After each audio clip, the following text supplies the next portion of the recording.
For those of you who don't know what Common Core is, it's a set of national standards that in 2009 was bribed upon each state, and at that point in time, they were in desperate need of money. We as faithful Christian servants are against this, not only spiritually, but academically and constitutionally as well. After the presentations this evening, we hope that you too will understand some, if not all, of our reasons why. With us tonight, we have three amazing speakers who are extremely educated, not only in their own field of expertise, but also on the topic of Common Core. Our first speaker, Dr. Sandra Stotsky, is here tonight with us tonight from Boston. She is a professor of education emerita at the University of Arkansas, where she held the 21st Century Chair in Teacher Quality. She served as a senior associate commissioner of the Massachusetts Department of Elementary and Secondary Education from 1999 to 2003, where she was in charge of developing and revising all the K-12 standards. She served on the Massachusetts Board of Elementary and Secondary Education from 2006 to 2010, and on the National Mathematics Advisory Panel from 2006 to 2008. She is now more recently known for serving on the Common Core Validation Committee from 2009 to 2010.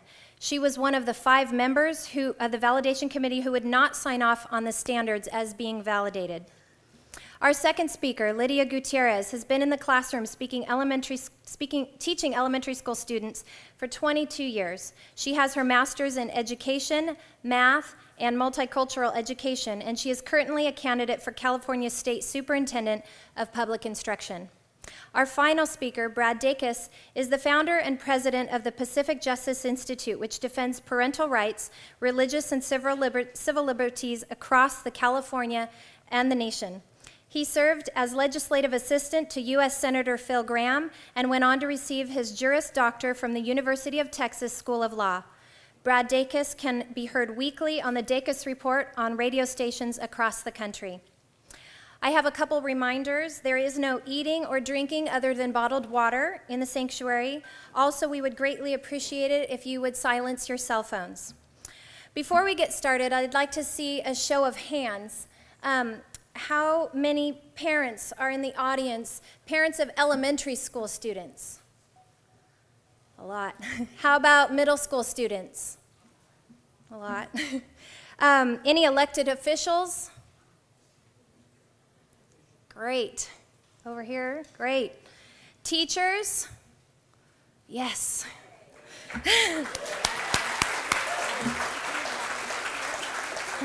And last but not least, grandparents. All right. Great. Well, we want to welcome each and every one of you. And now, without further ado, we'd like to introduce to you Dr. Sandra Stotsky. Thank you.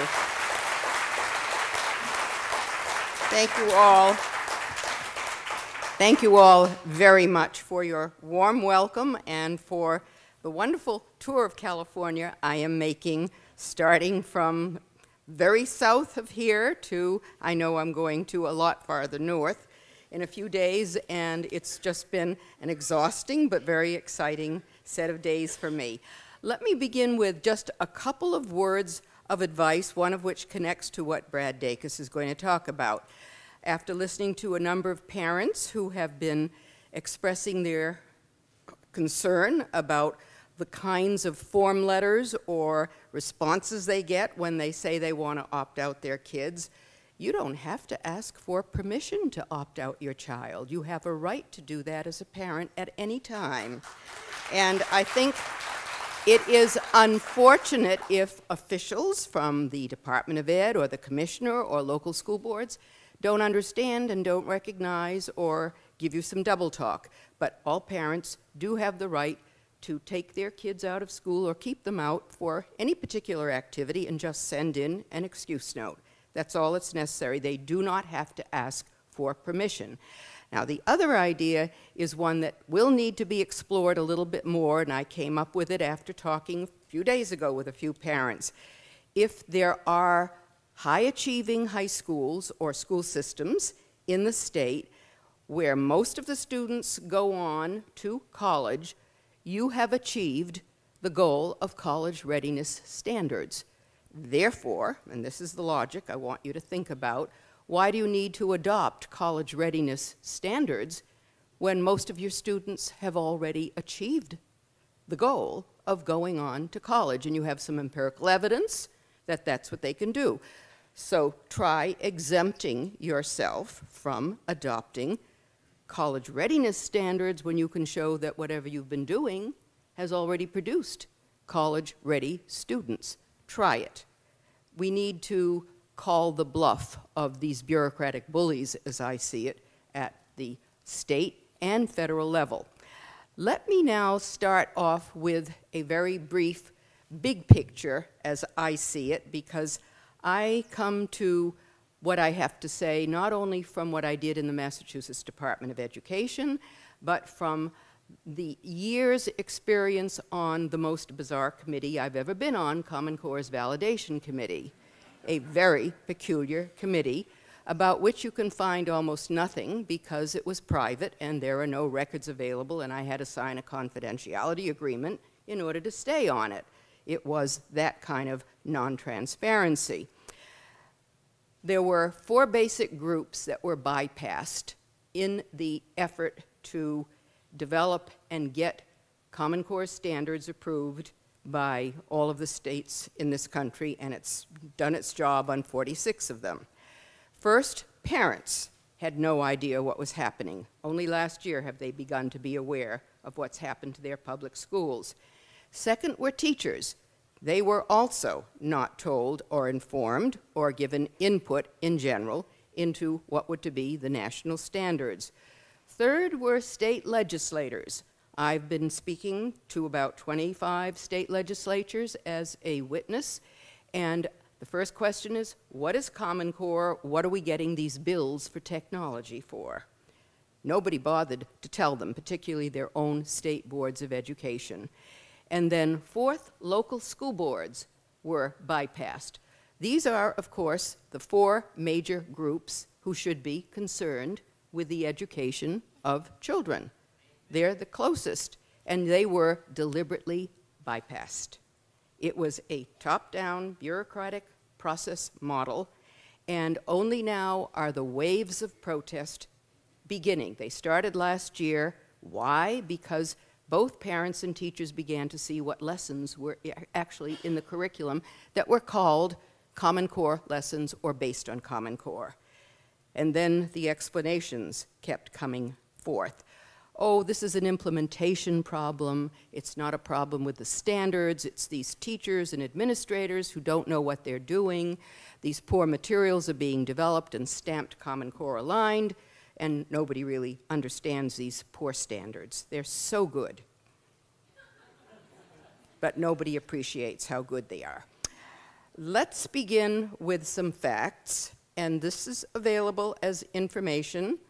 Will be posted on a number of websites, but I last month decided to come up with my set of facts that I know from my experience and from my own research, because I've been an academic researcher all my life. After seeing a number of so-called fact sheets by Common Core supporters, they usually start out with, here are the myths and here are the facts. Well, I realized that you needed to reverse the 2 columns. Here are the so-called myths, which are really the facts, and then here are the answers that are really myths, not real facts. And so I've even done a spoof that I've put on the Pioneer Institute website.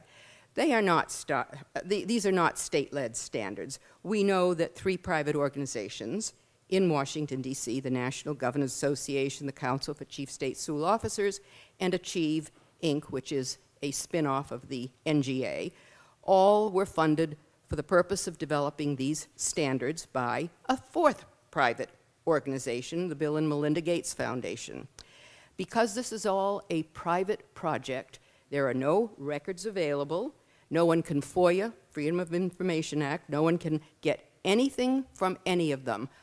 Why they chose the people they did for the different committees, who selected whom, what they were paid, none of that information is available. The decisions they made, the feedback that was given by various organizations, who made the decisions about that feedback, none of that's available.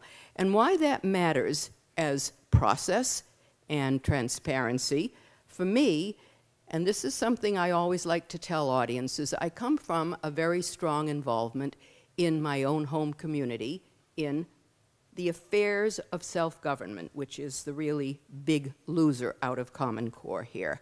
I was a town meeting member for 10 years in my hometown. That's an elected office. I was a library trustee for 14 years, also an elected office. And I know what sunshine laws are, what minutes of meetings are for, why you have open meetings, and so on. None of that could happen, and it relates to the foundations for the approval we were expected on the validation committee to give. But before we get there, let me just briefly go through who are these various groups of people who wasn't there on these different committees. Who were the people on the standards development work groups? Why the media was deliberately not paying attention, we don't know, but they just never wanted to ask the right questions. Most of them were connected to testing development. They were connected to test and curriculum developers on the standards development work groups. We don't know who necessarily chose them, but we think, because there's no official information available, that Achieve Inc. and the Gates Foundation selected them. Our national standards were developed in secrecy all the way through. Very strange for what were to become national standards. Who was not on this group in 2009, which was before I became active on the validation committee, who was not on this group, which should have aroused suspicion, not paranoia, but genuine suspicion and skepticism.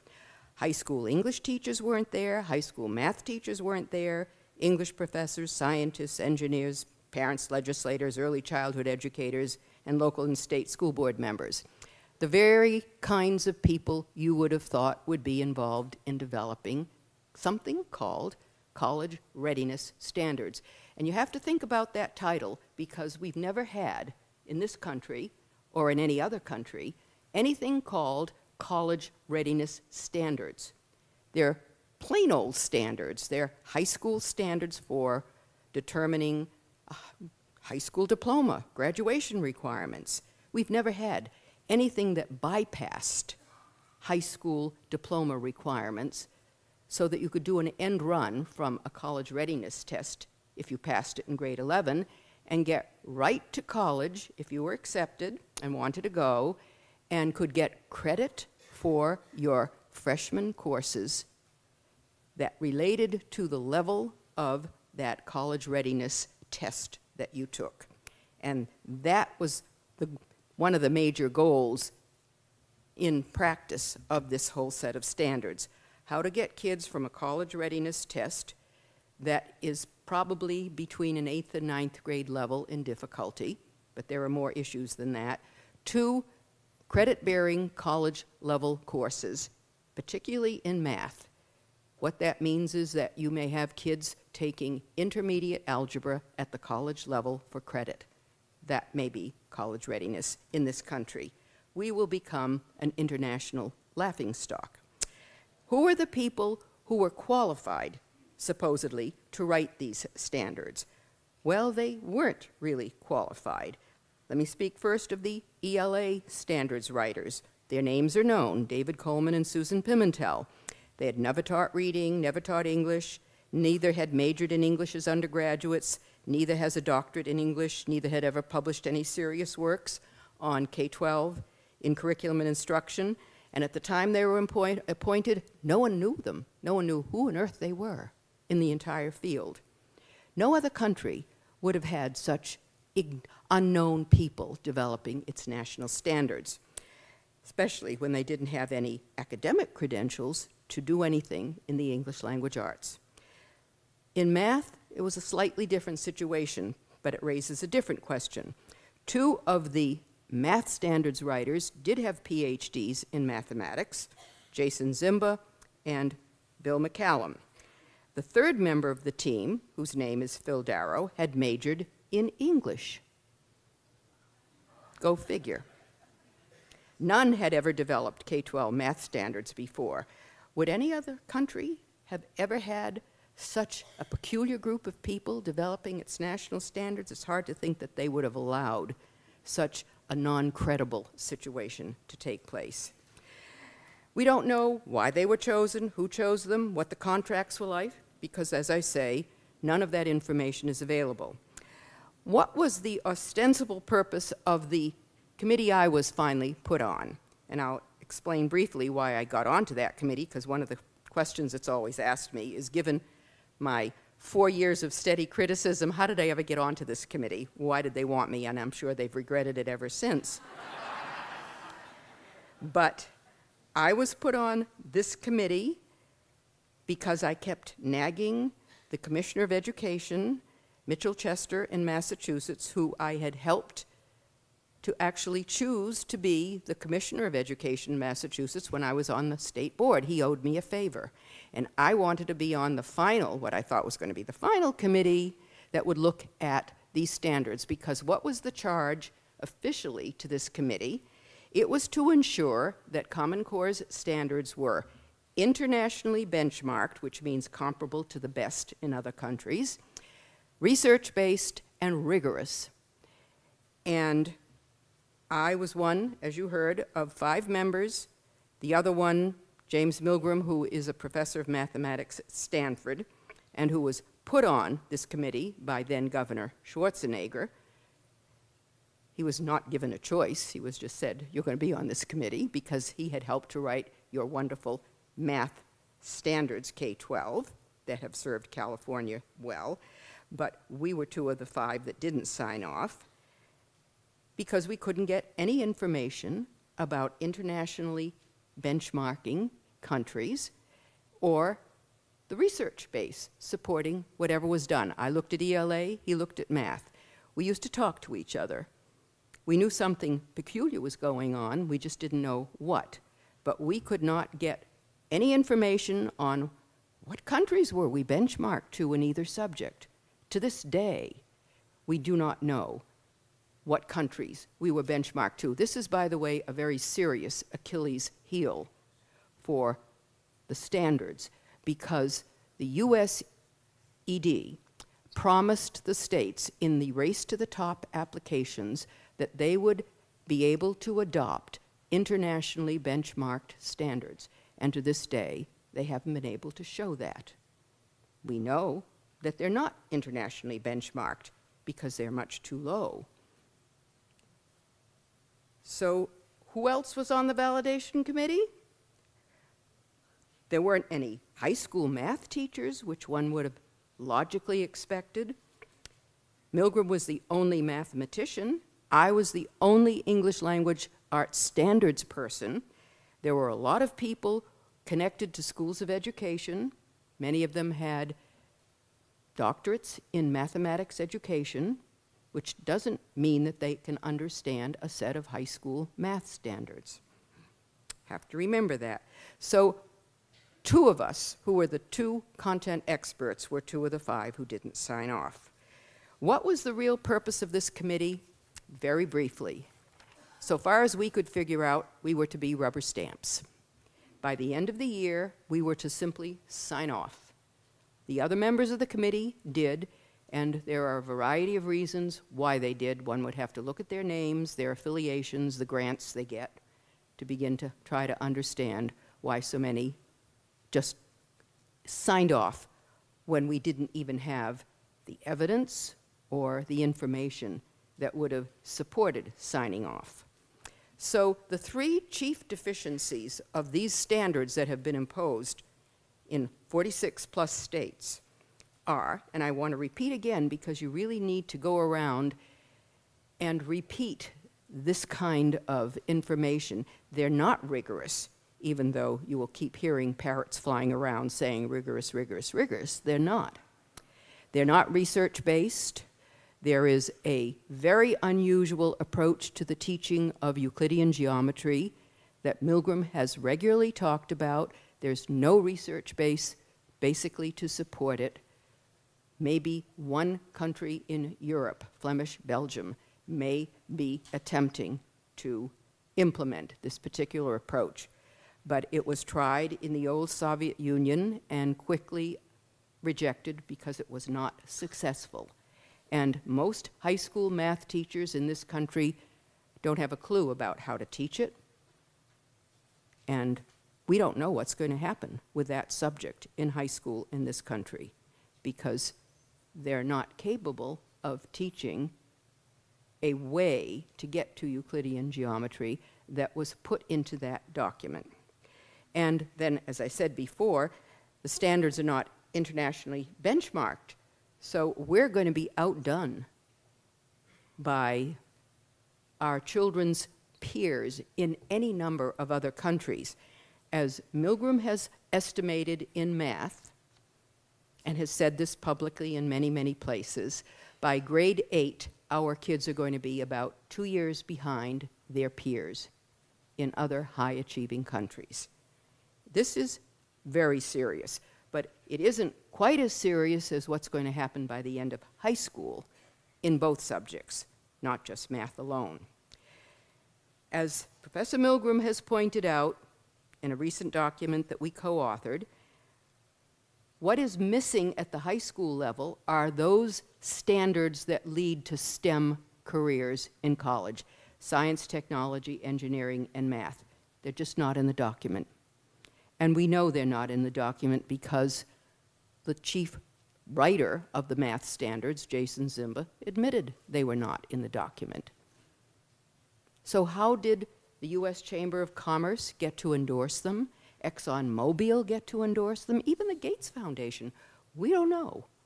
They don't know how to look at a set of high school math standards, but engineers, mathematicians, and scientists do, except that at higher ed, they apparently have not bothered to pay attention, and they were never invited by their boards of education at the time they adopted these standards to take a look and see what was in those college readiness standards.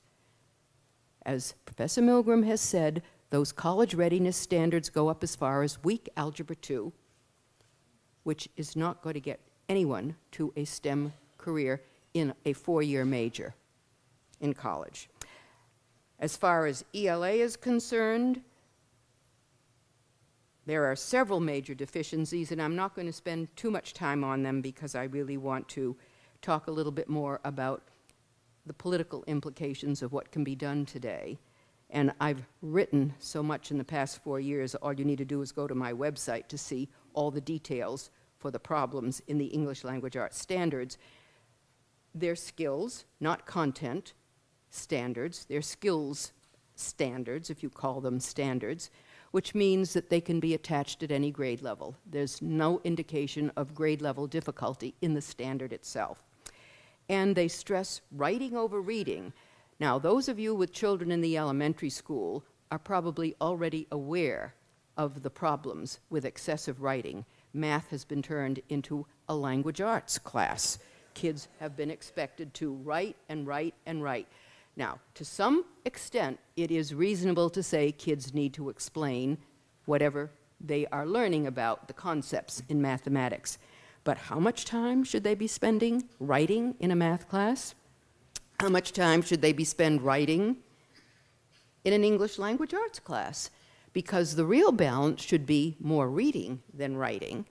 We know that from 100 years of research that good writers have been good readers.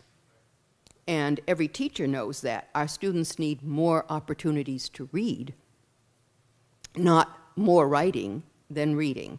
You need to see the English language written out, good sentence structure, before you can absorb it and begin to write in complete sentences. So we've got the wrong balance all the way through. At the high school level, the serious problem, from my perspective, and it's received a lot of publicity, is the reduction of literary study in grades 6 to 12 and the increase in something called informational text. Now, there are some people who are thinking, not a bad idea. The problem there is that where do kids learn to read analytically and think and write analytically.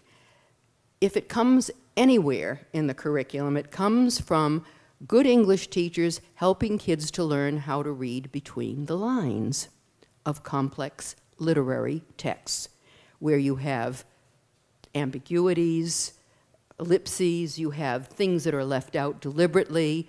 That's where kids learn to read all around and in between the lines and learn how to read analytically.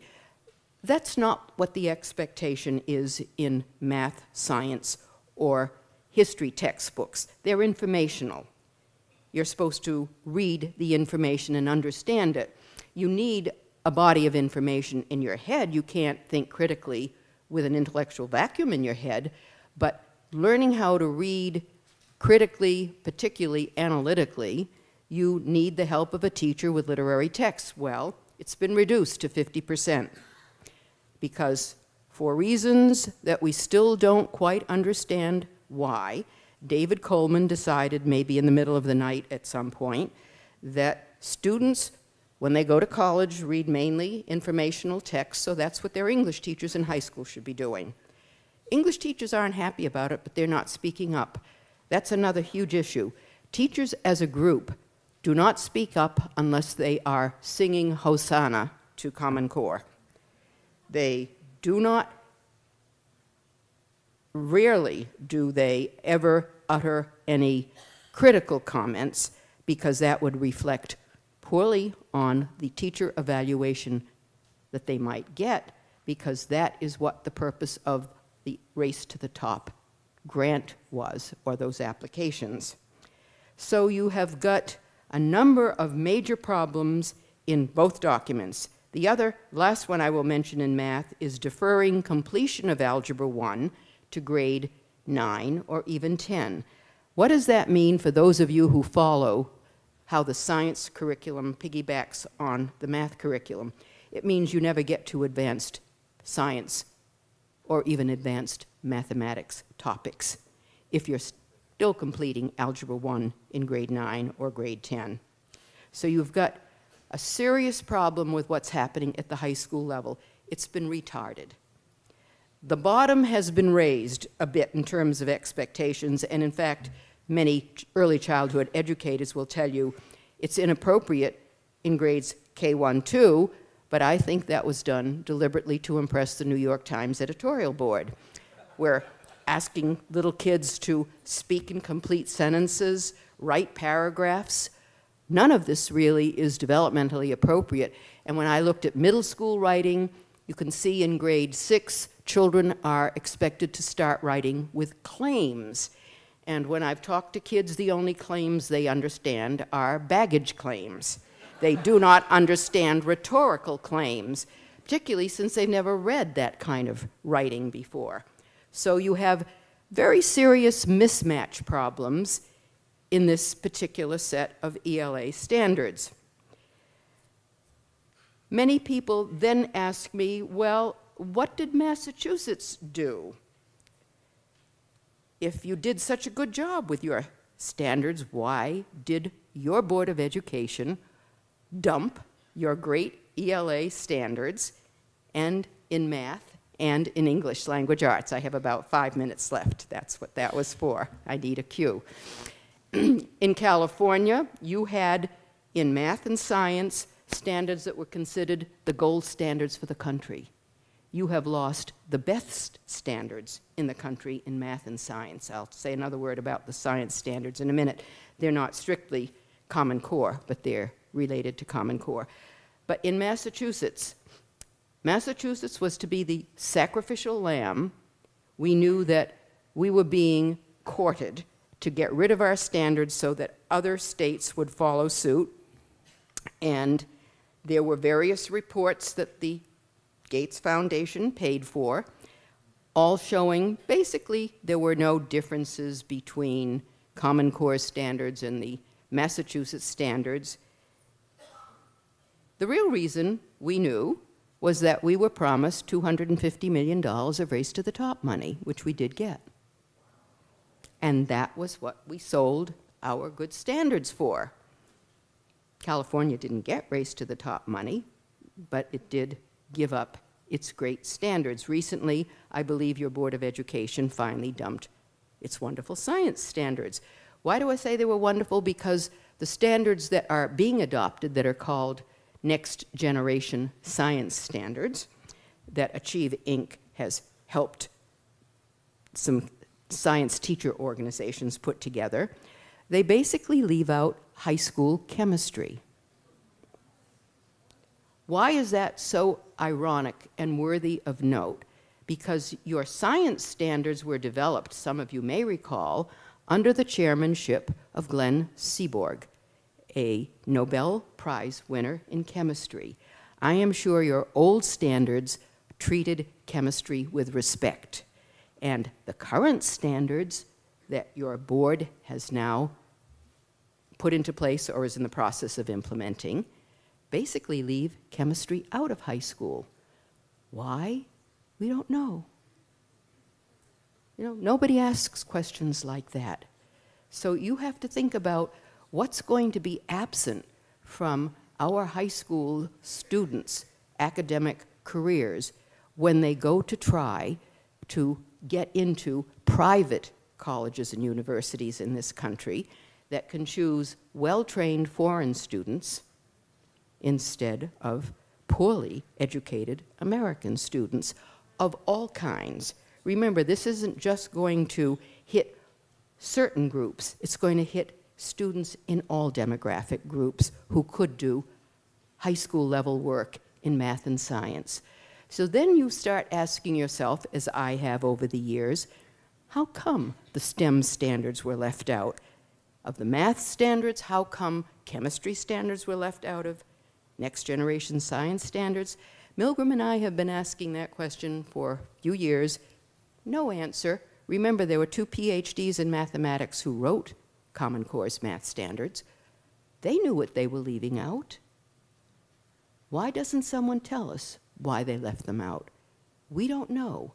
But these are the standards that have been adopted by over 46 boards of education, or in one case in Wisconsin, solo by the Commissioner of Ed because they don't have a state board of ed.